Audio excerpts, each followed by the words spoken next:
like you were almost out of it.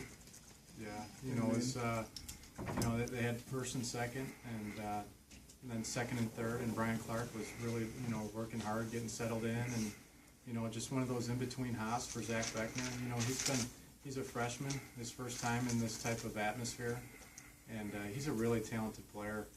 And it was just one of those things where it was a in between hop, and he read it wrong, and it got by him.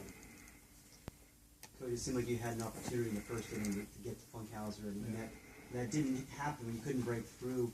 Were you afraid maybe that he would settle into a rhythm like he did? Yeah, he's a really good arm. He's one of the best starters in the Midwest. We knew that coming in. And he's going to get out of jams like he did. That's what makes him special.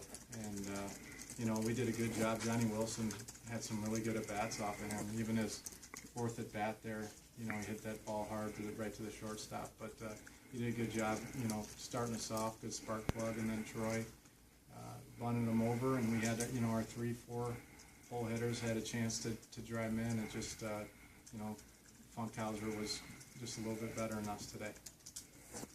As you scouted him, what impressed you the most? I think his fastball command was outstanding today. He was going both sides of the plate. He came in late, and he'd get ahead 1-2, 0-2 to all our hitters, and he'd come in late with his fastball, and then had a slider as well. So he kept us off balance, and he was firm with that fastball. I'm not quite sure what it was, velocity, but I know the scouting report had him anywhere from 91 to 95, I think, in the tournament. So he's good. He's a good arm. We had opportunities, and he was just a little bit better than us today.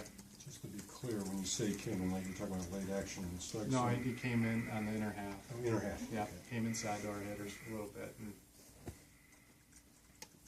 Looked like you'd gotten all the little defensive bobbles behind you. Yeah. And then all of a sudden they just kind of pop up again. Anything you can point to, or just a little anxiety? I think it was just a little bit of nerves, especially the Zach Beckner one. These kids are human beings that are young. And we've got everybody's talking about how we have 13 guys in that from the College World Series roster in 2012, but you look on that field today, there was only one, and that was our right fielder that had experience in this type of setting. And then of course Brian Clark as well had some experience, but we've got a lot of youth, and a guy like Zach Beckner is in this type of situation for the first time.